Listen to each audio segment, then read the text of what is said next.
ഈശോ മിശിഹായ്ക്ക് സ്തുതിയായിരിക്കട്ടെ. പ്രിയ സഹോദര സഹോദരി, നിനക്ക് നല്ലൊരു ദിവസം നേരിയ ഈശോ നിൻ്റെ ജീവിതത്തെ സമർത്ഥമായിട്ട് അനുഗ്രഹിക്കട്ടെ.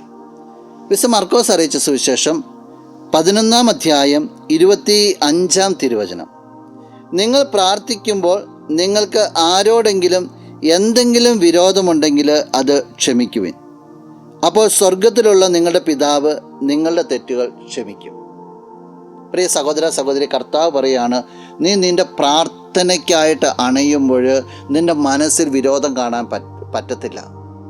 എല്ലാവരോടും ക്ഷമിക്കുവാനായിട്ട് സാധിക്കണം. അവിടെ നീ പ്രാർത്ഥിക്കുവാനായിട്ട് അണയുമ്പോൾ ആരോടെങ്കിലും ഉള്ളിൽ അല്പമെങ്കിലും വിരോധമുണ്ടെങ്കിൽ നീ അത് ക്ഷമിക്കുവാൻ. ഈശോ മറ്റൊരു അവസരത്തിൽ പറയുന്നില്ലേ, നീ ബലി അർപ്പിക്കുവാനായിട്ട് വരുമ്പോൾ നിൻ്റെ സഹോദരന് നിന്നോട് എന്തെങ്കിലും വിരോധം ഉണ്ടെന്ന് തോന്നുന്നുണ്ടെങ്കിൽ ബലിവസ്തു അവിടെ വെച്ചിട്ട് പോയി രമ്യതപ്പെടുക എന്ന് പറയുക, എന്നിട്ടും ഒന്ന് ബലി അർപ്പിക്കാനാണ് പറയുക.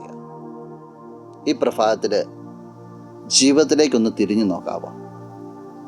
ആരോടെങ്കിലും അല്പമെങ്കിലും ദേഷ്യമോ വിഷമമോ വിട്ടുകൊടുക്കാനാവാത്ത അവസ്ഥയോ എന്തെങ്കിലുമൊക്കെ ഉണ്ടോ? ഏതെങ്കിലുമൊക്കെ സംസാരങ്ങൾ നീ നിർത്തിവെച്ചിട്ടുണ്ടോ? ഏതെങ്കിലും വ്യക്തികളിൽ നിന്ന് മുഖം മറച്ചിട്ടുണ്ടോ? ഉണ്ടെങ്കിൽ പറയാ, നിന്റെ പ്രാർത്ഥനയ്ക്ക് ഉത്തരം കിട്ടത്തില്ല. വിട്ടുകൊടുക്കുവാനായിട്ട് ഈശോ ക്ഷണിക്കുക. ഈ പ്രഭാതത്തിൽ ഈ ക്രിസ്തു നിന്നെ അനുഗ്രഹിക്കട്ടെ. നീ വിട്ടുകൊടുക്കുക. നമുക്ക് പ്രാർത്ഥിക്കാം. കണ്ണുകളടച്ച് കരങ്ങൾ കൂപ്പാം.